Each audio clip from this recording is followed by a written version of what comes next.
Assalamualaikum warahmatullahi wabarakatuh. Alhamdulillahirabbil alamin. Wassalatu wassalamu ala asyrafil anbiya'i wa mursalin wa ala alihi wa sahbihi ajmain, amma ba'du. Dampak anak sering dimarahin gimana sih Bu Isa? Satu, anak jadi pemarah. Walaupun memang ada otak marah atau ada otak emosi di dalam otak setiap anak. Walaupun nanti ada watak yang mempengaruhi emosi tersebut. Tapi kalau makin sering dimarahin jadi pemarah. Pemarah kalau wataknya ekstrovert dia bisa diekspresikan. Tapi yang wataknya introvert dia marah, dia masuk di dalam. Ya, akhirnya ngambek terus. Itu juga marah namanya. Ya. Kemudian ya ini anak memiliki sifat yang egois ya dan keras kepala, juga mempunyai kepercayaan diri yang buruk ya. Dan akhirnya anak suka menentang juga. Ya, dan ada juga yang trauma dan depresi. Apa sih ciri-ciri depresi, Bu Isa? Ciri-ciri depresi itu selalu menyakiti dirinya. Dia bentur-benturkan kepala di tembok, ambil barang yang tajam dia. Wah, itu ada anak begitu sekarang. Karena selalu ada suicide. Dia mengatakan lebih baik saya mati, lebih baik saya mati. Percuma saya hidup. Ya, ibuku saja, bapakku saja itu depresi namanya. Nah, ini nih, na'udzubillah min dzalik. Karena itu tadi, dia melihat dan terekam di sini. Kemudian, kemarahan tidak mengajarkan apa-apa terhadap perkembangan si kecil. Walaupun ada orang tua, habis kalau nggak dimarahin, dia nggak ngerjain. Dia ngerjain terpaksa. Tapi di memorinya muncul luka-luka ini. Ya. Sehingga renggang kita ikatan batin antara orang tua dan anak. Anak akan merasa tidak nyaman dan takut karena perilaku orang tuanya. Ya kan? Ini. Jadi udah stop cara-cara ya untuk ya habis saya marahin. Oh, kok harus, siapa yang suruh marah? Ya. Oke. Nah. Jadi inner child ini bahayanya apa, Bu Isa? Satu, inner child menetap di jiwa bawah sadar kita. Ya. Dan kalau kita begitu sama anak kita juga, nanti dia menetap juga di jiwa bawah sadarnya. Nanti apa yang terjadi? Ya, cucu kita juga dibegitukan. Akhirnya siap sampai sekian turunan, ya itu jadi melakukan pola parenting yang toksik. Ya, na'udzubillah min dzalik. Ya. Kemudian inner child muncul dalam bentuk perasaan, pikiran, dan perilaku negatif, yang terutama yang wounded inner child ini. Kemudian mempengaruhi pembuatan keputusan dan merespon masalah.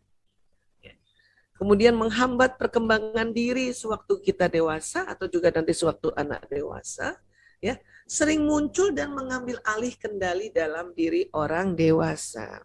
Ya. Inilah kadang kita nih udah belajar ya Mbak Cici ya, misalnya belajar ikut parenting gitu ya. Tapi kadang kalau kita belum menterapi wounded inner child kita, belum memaafkan ya, itu masih muncul juga tuh, walaupun untung udah belajar ya, masih muncul. Ya, apalagi kalau udah capek banget gitu ya. Kemudian anak-anak bertengkar terus misalnya, ya sudah cara parenting dia pakai, tapi kita masih ada memori toxic parents kita ini ya, sehingga apa? Sehingga kadang ya teriak juga, wah, sampai akhirnya mukul lagi juga karena memori masa kecilnya masih belum lagi kita buka ikatannya. Ya. Masih lem Korea bisa ya? Iya benar. Kudu dilemesin. Iya. Masya Allah, inner child terapi. Diganti jadi lem kanji ya. Kalau lem Korea bukan. Ya, kalau kanji Jepang ya, tulisan kanji. Jadi Korea lebih kuat ya. Kalau lem nasi gimana Bu Isa? Lem nasi tuh. Ya, lem nasi harusnya jadi lem nasi aja, Nah, jadi pengaruh inner child yang terluka atau wounded inner child dalam mengasuh anak itu satu ya, emosi sering meledak-ledak.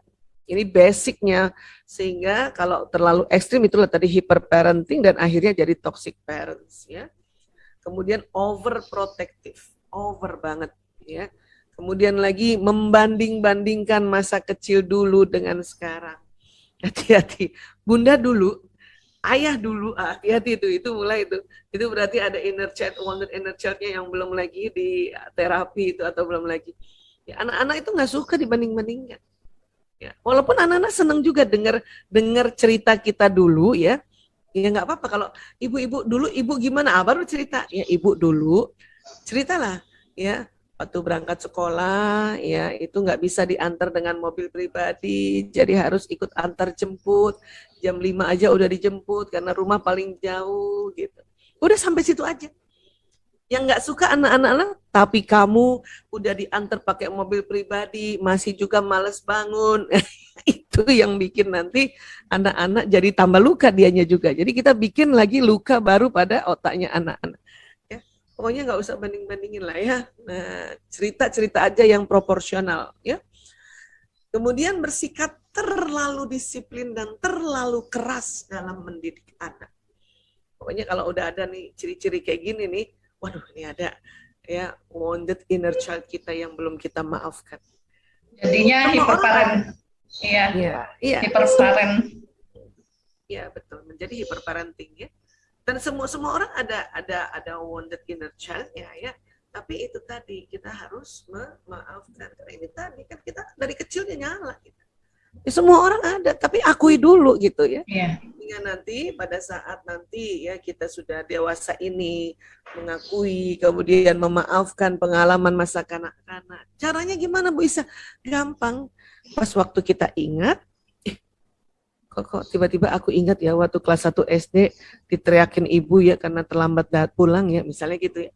Nah, itu bisa ada langsung saat itu juga kita lakukan terapi dengan ya, kalau kita lihat misalnya kita lagi nggak mengerjakan sesuatu yang urgent, langsung duduk langsung ya, ingat lagi peristiwa itu, ya berani ingat peristiwa itu, ya dan kemudian kita ya Allah, saya maafkan diriku ya Allah. Dan ingat siapa, lihat di peristiwa itu siapa yang bikin kita luka. Saya maafkan ibuku ya Allah, sebut namanya ibu ya.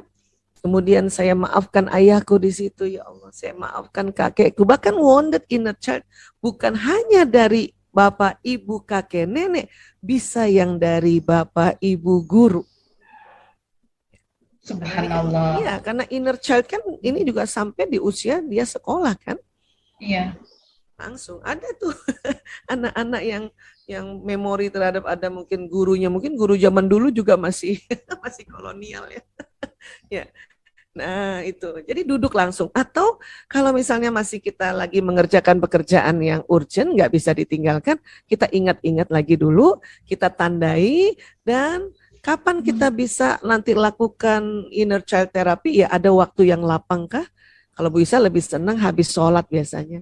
Kenapa? Karena rangkaian sholat itu sudah saling memaafkan dan rangkaian sholat membuat otak kita terbuka masuk ke ranahnya subconscious.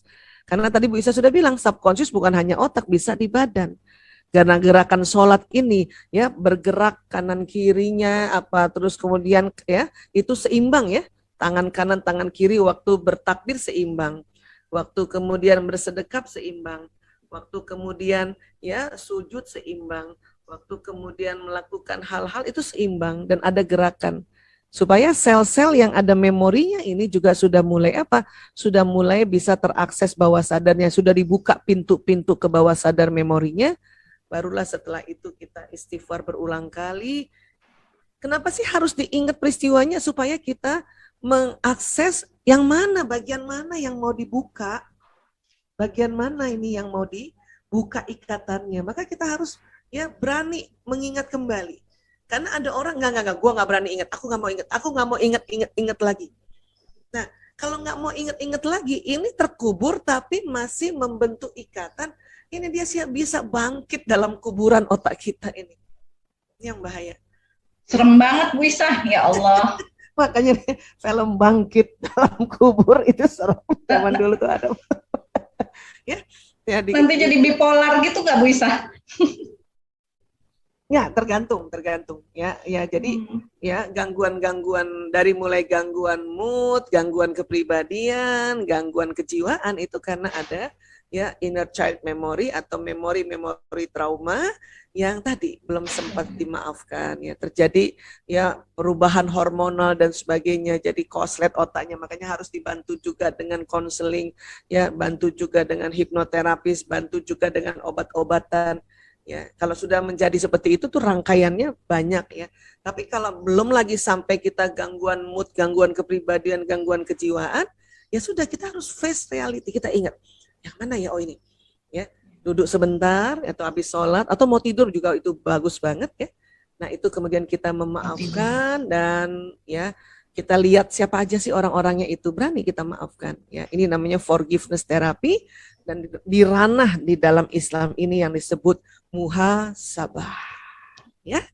Jadi kurang lebih ini dulu yang bisa Bu Isa sampaikan. Kita selebihnya masih ada waktu, memang sengaja agak banyakkan dikit waktunya untuk kita sharing-sharing ya, untuk kita ngobrol juga ya. Oke. Iya, terima kasih Ayah Bunda, Bapak Ibu guru sudah sama-sama kita menyimak kembali ya. Dan mohon maaf lahir batin. Wabillahi taufik walhidayah wallahu alam bisawab. Assalamualaikum warahmatullahi